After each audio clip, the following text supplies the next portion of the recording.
with level 2/free mobility. If you're injured, you should not be doing this.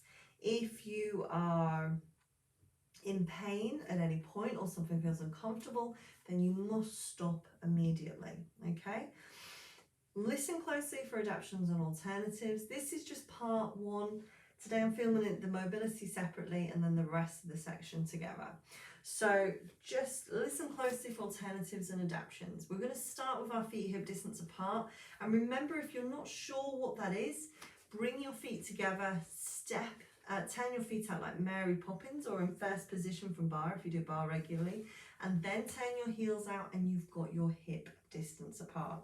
Your shoulder blades are back and down, and all we're going to do to begin with is just focus on those pelvic rolls. So I'm just turning to a side. So we're just going to begin to rock the pelvis. You may want a little bit of softness in the knees, tucking that tailbone under, nice and steady. Breathing deeply, in and out. And remember that movement is very individual, so you may find you're moving quite a bit, but you've got a big range of movement. It might be quite small, mine's quite small. And what we want to do is lengthen out at the back a little bit. So I know I have a posterior tilt, I tend to tilt everything forward, so that means things are much tighter. So when I say about posterior tilt, when you think of that center as your bucket, mine's always slightly tilting forward at the front. Yours might be still tilting back a little bit, or it might be perfect, but mine's certainly not. So last one, tuck it under and hold it in position. That is going to feel different to how you normally stand, okay? But it shouldn't be uncomfortable. Sometimes you may feel like the muscles start to fatigue because it's not used to being in that position, but we shouldn't be in pain. So now we've got that pelvic rock, and we've got that neutral spine position. We've got a bit of lengthening in the back there. Let's take our hands to our ribs and just focus on our lateral breath. So we're breathing in through our nose and out through the mouth. So we breathe in and out. And we're breathing into our rib cage. So we want to feel those ribs expand and contract as we go through this movement. So think of them as like the gills of a fish.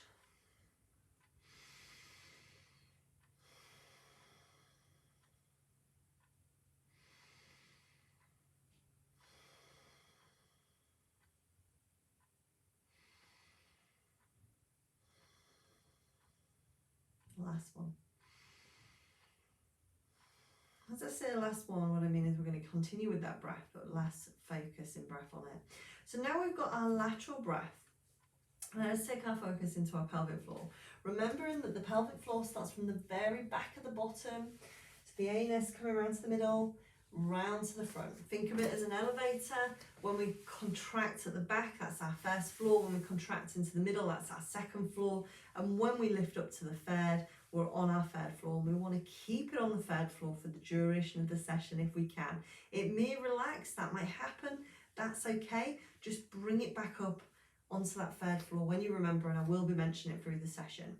Take your focus into your belly.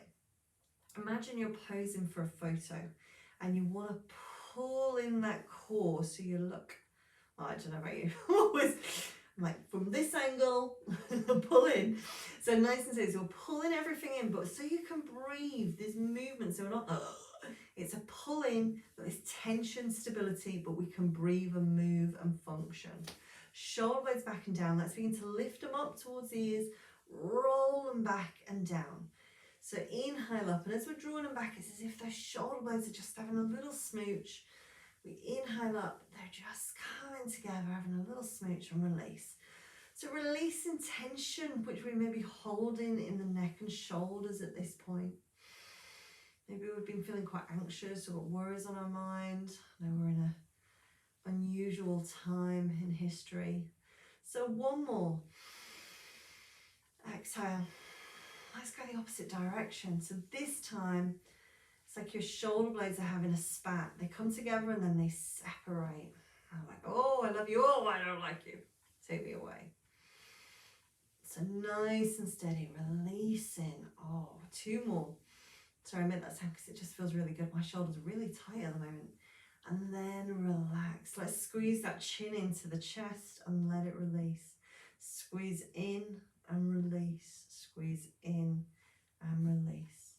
Inhale, exhale, inhale, exhale. One more. And relax. Cervical rotations. Head just turns to the side.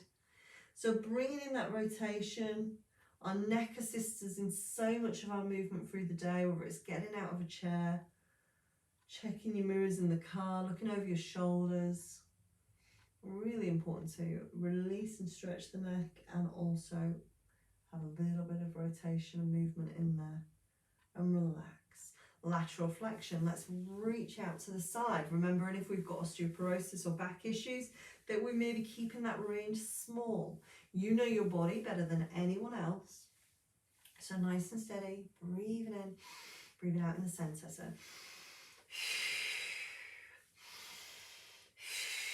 knees a little bit softer. Remember, you may be wanting to reach that little bit further as we go. Maybe not. One more to the right, one more to the left.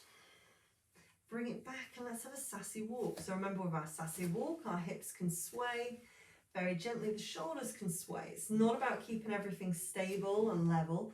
This is where you get a little bit of freedom. We're coming into the toes, off the heels of the feet, lifting into the balls of the feet. Bringing some energy in there, nice and steady. And then very gently, relax them down. Coming into monkey squats with a rotation and turning to the side, feet are hip distance apart. So as we squat, we rotate, we look over and we come up. Always checking that we can see those toes. So we're getting that rotation, the thoracic part of the spine, bit of movement in the shoulders. Remember, if you've got shoulder issues, you can keep the arms down. So just rotating and looking over. Just for 4, bringing some energy in. 3, 2, tailbone under, 1, and bring it back. And as we bring it back, bring your feet together, hands onto the hips, index fingers come across. We check that they are level. Hands back to the hips, easy peelers, shoulders level. Lift the heels so the feet are together, and this time keeping the hips level. And this is why it's good to have the hands on the hips. You can feel if they're staying level. We can always bring the hands across, shoulders level. Remember, I think I literally always say, if you've got a mirror, great to have a mirror while you're doing this. Maybe behind your computer or your screen, or just to the side so you can see yourself. And then relax. Just very gently, lift one toe, rotate in one direction, rotate in the other direction. And then bring it down. Other foot, same again, big toe on the floor. We can do the rotation on the floor, or we can lift just off, rotate one way, then the other way. Relax, feet come hip distance, sassy walk, swing it out. Nice and gently, a shoulder swing. Relax, shoulder blades back and down, tailbones in position, pelvic floor, abdominal belt, and we are ready for our workout. That is our mobility. Tune over or turn over, click over for the second section. Bye.